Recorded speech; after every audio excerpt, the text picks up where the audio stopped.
Hi hello నమస్తే welcome to Suman TV. ప్రస్తుతం మనతో ఉన్నారు business trainer and life coach Sunil Reddy గారు. సార్తో మాట్లాడదాం. మరి ఈరోజు టాపిక్ వచ్చేసి పాసివ్ ఇన్కమ్. చాలా మందికి తెలుసు కదా, పాసివ్ ఇన్కమ్ అంటే ఏంటి?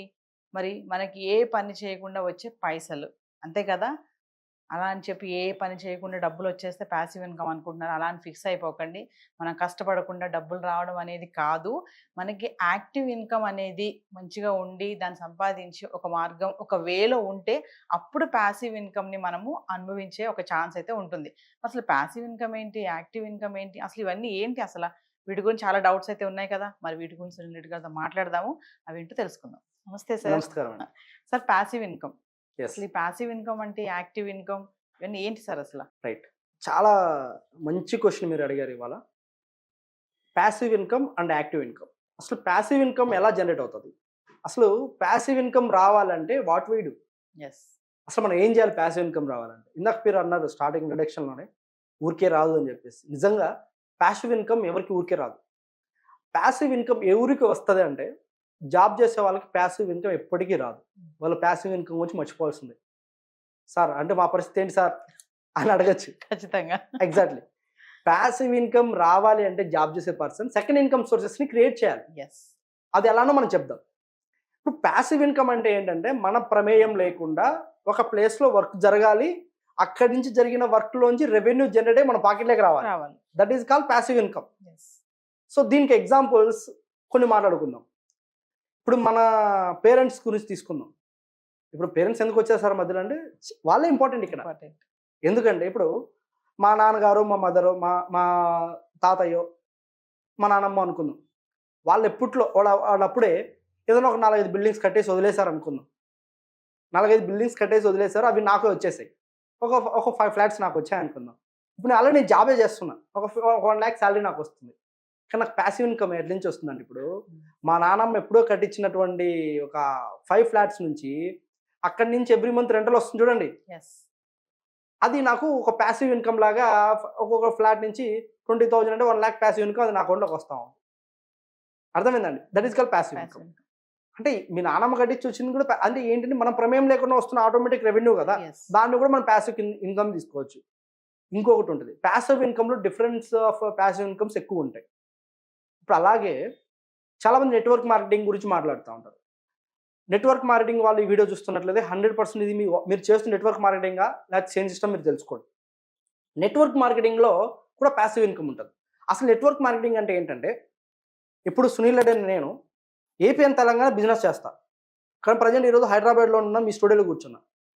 కానీ నా బిజినెస్ కడపలో ఆపరేట్ అవుతా ఉంది. నెల్లూరులో ఆపరేట్ అవుతుంది. తిరుపతిలో ఆపరేట్ అవుతుంది. కర్నూలులో ఆపరేట్ అవుతా ఉంది. హైదరాబాద్‌లో ఉన్న ప్రతి డిస్ట్రిక్ట్‌లో ఆపరేట్ అవుతా ఉంది. ఇండియాలో ఉన్న ప్రతి ఏరియాలో నా బిజినెస్ జరుగుతా ఉంది. సో, అక్కడ నా కోసం ఎవరో ఒకరు వర్క్ చేస్తా ఉన్నారు. యెస్. ఇప్పుడు అక్కడ జరిగే రెవెన్యూలో బిజినెస్‌లోంచి వచ్చే రెవెన్యూనే పాసివ్ ఇన్కమ్ అంటారండి. అంటే ఈ పాసివ్ ఇన్కమ్‌ని నేను క్రియేట్ చేసుకున్నా. యెస్. అది ఏంటి ఇంతకుముందు మాట్లాడుకున్న పాసివ్ ఇన్కమ్ ఏంటి? మా అమ్మమ్మ, మా నానమ్మ వాళ్ళ దగ్గర నుంచి వచ్చిన పాసివ్ ఇన్కమ్ అది. కానీ ఇప్పుడు నేను ఓన్‌గా బిజినెస్ స్టార్ట్ చేసి నేను పాసివ్ ఇన్కమ్‌ని ఎక్కడో నా బిజినెస్ ఆపరేట్ అయితే అక్కడి నుంచి వచ్చే ఇన్కమ్ నేను జనరేట్ చేసుకున్నా. That is called passive income. Networking అంటారు. యెస్. ఇప్పుడు ఎగ్జాంపుల్ తీసుకుంటే అంబానీ ఉన్నారండి. ఆయన ఎక్కడున్నారో మీరు చూడలేదు, నేను చూడలేదు. మేబీ సమ్ పీపుల్స్ చూసుండొచ్చు. ఆయన ఎక్కడో ఒక చోట కూర్చున్నారు. ఎవ్రీ మంత్ అతని బిజినెస్ జరుగుతా ఉంది. ఎవ్రీ డే జరుగుతుంది. ఎవ్రీ సెకండ్ జరుగుతుంది. ఇప్పుడు మీరు జియో సిమ్ వాడుతున్నట్లయితే అంబానీ మీకు కాల్ చేసి అమ్మ మీరు రీచార్జ్ అయిపోయింది, రీచార్జ్ చేసుకోని చెప్తాడా? లేదు.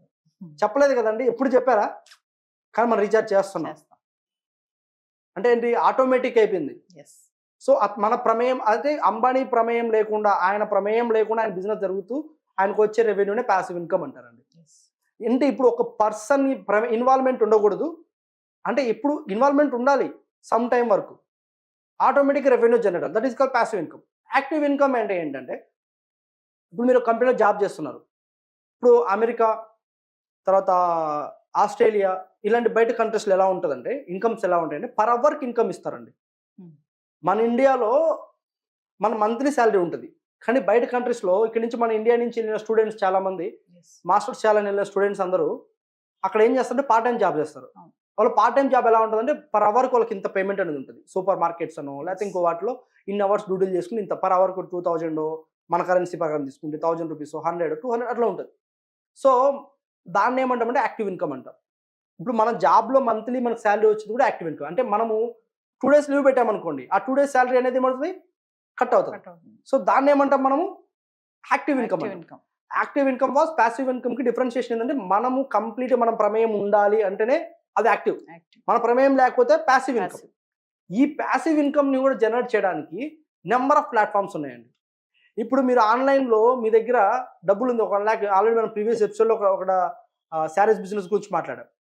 ఇప్పుడు మీరే ఉన్నారండి, ఇప్పుడు ఒక అబ్బాయి, నేను ఒక అబ్బాయిని, డిగ్రీ స్టూడెంట్ నేను, కానీ నాకు డబ్బులు కావాలి, నేను కాలేజీలో చదువుకుంటా ఉంటా, కానీ నేను బిజినెస్ చేయాలి. ఎలా ప్యాసివ్ ఇన్కమ్ జనరేట్ చేయాలంటే, నా దగ్గర మా నాన్న పాకెట్ మనీ అప్పుడప్పుడు సేవ్ చేసుకుని 30,000 అయిందండి. ఆ 30,000కి ఏం చేశానంటే, సూరత్తో లేకపోతే బెంగళూరుకో ఫ్యాక్టరీస్కి వెళ్ళి కొన్ని మోడల్ సైజెస్లో టీషర్ట్స్, షర్ట్స్, ప్యాంట్స్, ట్రాక్స్ తెచ్చి నేను ఇంట్లో పెట్టేసుకుని అన్ని పిక్స్ తీసేసి అమెజాన్ అన్నిట్లో పెట్టేశాను, అన్నిట్లో పెట్టాను.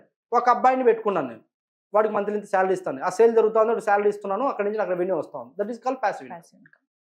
సో ఇప్పుడు ఈ ప్యాసివ్ ఇన్కమ్ని జనరేట్ చేయడానికి సో మెనీ సోర్సెస్ ఉన్నాయి, కానీ చాలా మందికి ప్యాసివ్ ఇన్కమ్ జనరేట్ చేయడానికి అంటే ఫస్ట్ స్టార్టింగ్ టైం పెట్టాలి. యాక్టివ్ ఇన్కమ్లోంచి నువ్వు ప్యాసివ్ ఇన్కమ్ వెళ్తావు, కానీ డైరెక్ట్ ప్యాసివ్ ఇన్కమ్ అనేదికి వెళ్ళలేవు ఎప్పుడు. అర్థమైందండి? మనం చేసే పనులు బేస్ చేసుకునే మనకు passive income was active income ఉంటుంది. నెట్వర్క్ మార్కెటింగ్లో చాలామంది అంటారు, నేనేం చెప్తానంటే, ఏదైనా బిజినెస్ని మీరు మీ ప్రమేయంలో ఎక్కడ జరగాలి అంటే, సార్ చైన్ సిస్టమా అంటారు. ఇప్పుడు ఎగ్జాంపుల్, నెట్వర్క్ మార్కెటింగ్స్ మీరు కంపెనీ పేరు వినే ఉంటారు, చాలా ఉంటాయి. ఎక్స్ అనే కంపెనీస్ నేను ఏం తీసుకోవట్లేదు. మీరు ఒక 10,000 కట్టాలి, ఇంకొకరిని జాయిన్ చేయించాలి, వాడు ఇంకో 10,000 కట్టాలి, ఇంకొకరిని జాయిన్ చేయించాలి. అది నెట్వర్క్ మార్కెటింగ్ కాదు. Chain system, pyramid systems, lines పాలప్, ఇలా డిఫరెంట్ వేస్లో కాన్సెప్ట్స్ ఉంటాయి.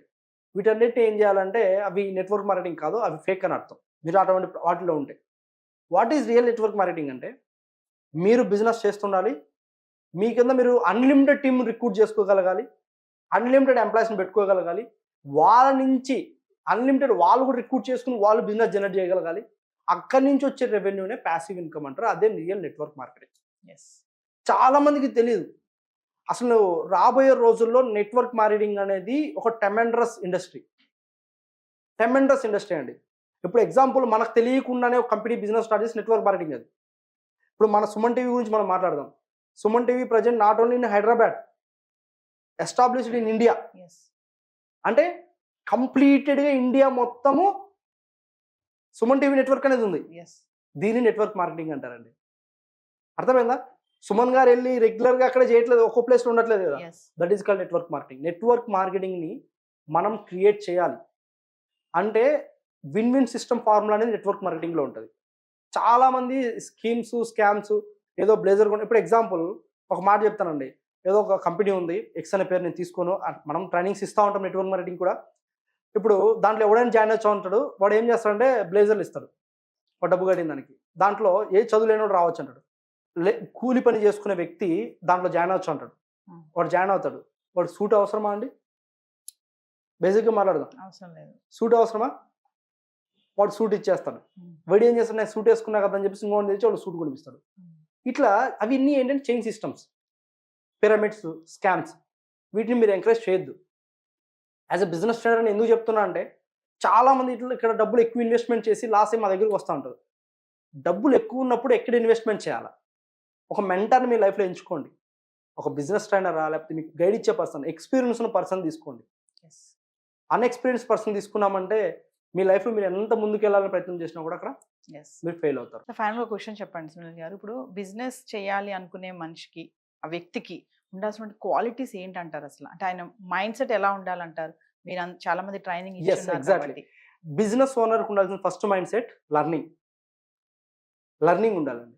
ఈ మాటను ఎందుకు అంటున్నా అంటే, ఒక బిజినెస్ని ఎంతైతే నేర్చుకుంటాడో అంత సక్సెస్ అవుతాడు. బిజినెస్ ఓనర్ ఏం చేస్తాడంటే, అసలు బిజినెస్ స్టార్ట్ చేయాలంటే చాలామంది ఎట్లా స్టార్ట్ చేస్తారంటే, ఇది నెక్స్ట్ ఎపిసోడ్లో చెప్దాం అనుకున్నాను నేను. ఒకరి దగ్గర 10 లక్షలు ఉన్నాయనుకోండి, నా బిజినెస్ ఒక రేంజ్లో ఉండాలని చెప్పి తీసుకెళ్ళి ఒక 10 లక్షలు ఒకటే పారి ఇన్వెస్ట్ చేస్తారు. అప్పుడు ఏమవుతుందంటే 100% ఫెయిల్ అవుతారు. ఎందుకంటే R&Dకి ప్రాబ్లం అవుతుంది, మెయింటెనెన్స్కి ప్రాబ్లం అవుతుంది, రీసెర్చ్ అన్నిటికీ ప్రాబ్లం అవుతుంది. దీని గురించి క్లియర్గా నెక్స్ట్ ఎపిసోడ్లో నేను చెప్తా. కానీ ఇక్కడ అదే అమౌంట్ని 2 times సీక్వెన్స్లో ఇన్వెస్ట్ చేసుకుని బిజినెస్ గ్రో చేసుకోగలిగితే అతను రియల్ టైం బిజినెస్ ఓనర్. అంటే ఇక్కడ నేను ఏం చెప్తున్నా అంటే, బిజినెస్ ఓనర్ ఎందుకు ఫెయిల్ అవుతాడు, బిజినెస్ ఓనర్ మైండ్ సెట్ ఎలా ఉండాలంటే లో ఇన్వెస్ట్మెంట్ హై రిటర్న్స్ మీద ఉండాలి.